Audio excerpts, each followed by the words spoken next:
नमस्कार दोस्तों, मैं मिथुन सिंह स्वागत करता हूं आप सभी का इस प्लेटफॉर्म पे। आशा करता हूं आप सभी अच्छे होंगे। तो चलिए, सी टेट की ऑफिशियल आंसर की आ चुकी है, तो हम लोग अब इन्वायरमेंट स्टडीज़ का जो ऑफिशियल आंसर की है उसके अकॉर्डिंग देखेंगे कि कौन कौन सा आंसर सही था और कौन आंसर आपके गलत हुए थे। तो पूरी एनालिसिस करेंगे। उससे पहले अगर आप नए हो तो please do subscribe this channel and press the छोटू bell icon for the latest update. और हमारे टेलीग्राम चैनल से जुड़ने के लिए लिंक आपको डिस्क्रिप्शन में मिल जाएगा। तो चलिए बढ़ते हैं क्वेश्चन नंबर 61 की ओर। आप लोगों में से बहुत सारे लोग हो सकता है कि पूछें कि 61 से क्यों, 1 से 60 कहाँ गया। तो मैं आपको बता दूं, 1 से 60 तक मैंने पहले ही वीडियो बना के डाल रखी है, सीडीपी का अलग से और मैथमेटिक्स का अलग से, तो आप जाके देख सकते हो। और वैसे भी कमेंट सेक्शन में आपको इसका लिंक मिल जाएगा प्लेलिस्ट का। तो चलिए बढ़ते हैं क्वेश्चन नंबर 61 की ओर। अपनी कक्षा में 50 से अधिक छात्रों के साथ वाणी उन्हें एक ऐसी गतिविधि में जोड़ना चाहती है जिसमें सीखने को बढ़ाने के लिए अधिकतम संख्या में इंद्रियों शामिल हो। निम्नलिखित में से क्रियाकलाप कौन सा क्रियाकलाप उपयुक्त कार्य के लिए ठीक रहेगा। तो इसका जो राइट आंसर है दोस्तों, ऑफिशियल आंसर की के अकॉर्डिंग यह है 1 नंबर, यानी कि 1 इज द राइट आंसर। बढ़ते हैं क्वेश्चन नंबर 62 की ओर। इकरा अपने शिक्षार्थियों को ईवीएस में समाचार पत्रों और पत्रिकाओं को पढ़ने के लिए क्यों प्रोत्साहित करती है। तो इसका जो राइट आंसर है दोस्तों वो है ऑप्शन नंबर 3। जी हाँ, इसका राइट आंसर हो जाएगा ऑप्शन नंबर 3, करेक्ट हो जाएगा 62 का। बढ़ते हैं क्वेश्चन नंबर 3 की ओर। पर्यावरण अध्ययन में प्रश्न करने को एक युक्ति के रूप में प्रयोग किया जाता है। ये क्या है इसका राइट आंसर? इसका जो राइट आंसर है दोस्तों वो है ऑप्शन नंबर ए, यानी कक्ष में जिज्ञासा को बढ़ाने के लिए।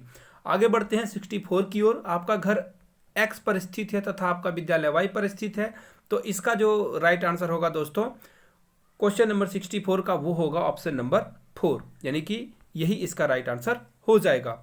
आगे बढ़ते हैं क्वेश्चन नंबर 65 की ओर। इसका जो राइट आंसर होगा दोस्तों वो होगा झारखंड, यानी कि 1 इज द राइट आंसर।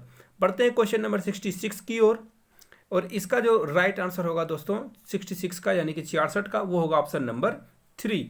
आगे बढ़ते हैं क्वेश्चन नंबर 67 की ओर। निम्नलिखित में से जो मधुमक्खियों और उनके छत्तों के विषय में सही नहीं है वो बताना था। तो इसका जो राइट आंसर होगा दोस्तों वो होगा ऑप्शन नंबर 3, यानी कि 3 इज द राइट आंसर।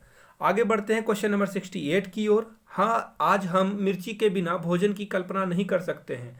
इसे व्यापारी हमारे देश में लाए थे। किस देश से लाए थे आपको इसका आंसर बताना था। तो इसका जो राइट आंसर है दक्षिण अमेरिका से लाए थे। बढ़ते हैं क्वेश्चन नंबर 69 की ओर। पौधों के लिए किया जाने वाला नीचे दिए गए कार्यों पर विचार कीजिए। पौधे को सहारा देना, अब जो है जड़ के कौन से कार्य हैं ये बताना था इसमें। तो इसका जो राइट आंसर होगा दोस्तों वो हो जाएगा ACD, यानी कि पौधे को सहारा देना, भोजन संचित करना और खनिज लवण को अवशोषित करना, यानी कि 69 का जो राइट आंसर होगा दोस्तों वो हो जाएगा ऑप्शन नंबर 1। बढ़ते हैं क्वेश्चन नंबर 70 की ओर। निम्नलिखित में से कौन सा एक भारत का संघ शासित प्रदेश नहीं है। तो इसका जो राइट आंसर होगा दोस्तों वो होगा ऑप्शन नंबर 4। मणिपुर क्या है, एक पूर्ण राज्य है। आगे बढ़ते हैं 71 की ओर। निम्नलिखित में से कौन से कच्चे तेल के उत्पादक हैं। इसका जो राइट आंसर होगा दोस्तों वो होगा गुजरात और तमिलनाडु। आगे बढ़ते हैं क्वेश्चन नंबर 72 की ओर। हमारे देश का जो संविधान है निम्नलिखित में से किसके नेतृत्व में बनाया गया था। बिल्कुल इसका जो राइट आंसर होगा दोस्तों वो होगा डॉक्टर भीमराव अंबेडकर, यही राइट आंसर होगा। आगे बढ़ते हैं क्वेश्चन नंबर 73 की ओर। पोचमपल्ली भारत के दक्षिण राज्य का एक कस्बा है जो सुंदरता से डिजाइन की गई चमकदार रंगों की पोचमपल्ली साड़ियों की विशेष प्रकार की बुनाई, जिसे पोचमपल्ली ही कहते हैं, यह कस्बा किस राज्य में स्थित है। तो इसका जो राइट आंसर होगा दोस्तों वो हो जाएगा ऑप्शन नंबर 4, यानी कि तेलंगाना से, यही इसका राइट आंसर होगा। बढ़ते हैं क्वेश्चन नंबर 74 की ओर। निम्नलिखित में से खाद्य पदार्थों के उस समूह को चुनिए जिसके प्रत्येक सदस्य में लौह तत्व प्रचुर मात्रा में होता है। तो इसका जो राइट आंसर होगा दोस्तों बिल्कुल सही, आंवला, पालक और गुड़, यानी कि ऑप्शन नंबर 3। बढ़ते हैं क्वेश्चन नंबर 75 की ओर। निम्नलिखित में से पक्षियों का वह समूह चुनिए जिसका प्रत्येक सदस्य हमारी तुलना में 4 गुना अधिक दूरी की वस्तुओं को स्पष्ट देख सकने के योग्य है। तो इसका जो राइट आंसर होगा दोस्तों वो होगा ऑप्शन नंबर 1, यानी कि बाज, चील और गिद्ध। आगे बढ़ते हैं 76 की ओर, नीचे दिए गए किस एक राज्य के ग्रामीण लोग अपने ढालू छत वाले लकड़ी के मकान मजबूत बांस के खंभों पर धरती से 3 से 3.5 मीटर की ऊंचाई पर बनाते हैं? तो इसका बिल्कुल आसान सा आंसर यानी कि ऑप्शन नंबर 4 असम होगा इसका करेक्ट आंसर। बढ़ते हैं क्वेश्चन नंबर 77 की ओर। भारत के मानचित्र में दिल्ली की स्थिति के सापेक्ष गांधीनगर और पटना की दिशाएं क्रमशः कहां पे है? तो इसका जो राइट आंसर होगा दोस्तों वो हो जाएगा ऑप्शन नंबर 3। आगे बढ़ते हैं क्वेश्चन नंबर 78 की ओर। निम्नलिखित में से किसने मटर के पौधे के साथ प्रयोग किए और पाया कि मटर के पौधे में कुछ ऐसे लक्षण होते हैं जो जोड़ियों में पाए जाते हैं, जैसे चिकने या खुरदुरे, लंबे या बौने, पीले या हरे आदि? तो ये प्रयोग किसने किया था? ये राइट आंसर होगा दोस्तों आपका ऑप्शन नंबर 3, मेंडल ने किया था ये प्रयोग। आगे बढ़ते हैं क्वेश्चन नंबर 79 की ओर। निम्नलिखित में से कौन सा एनसीएफ 2005 के अनुसार ईवीएस पाठ्यक्रम में सुझाए गए 6 विषयों में से एक है? तो इसका जो राइट आंसर होगा दोस्तों वो हो जाएगा ऑप्शन नंबर 4, चीजें जो हम बनाते हैं और करते हैं। क्वेश्चन नंबर 80 की ओर बढ़ते हैं। उपाख्यान अभिलेखों में क्या दर्ज नहीं करना चाहिए? तो इसका जो राइट आंसर होगा दोस्तों वो हो जाएगा ऑप्शन नंबर 2 यानी कि ए और बी इसका राइट आंसर होगा। बढ़ते हैं क्वेश्चन नंबर 81 की ओर।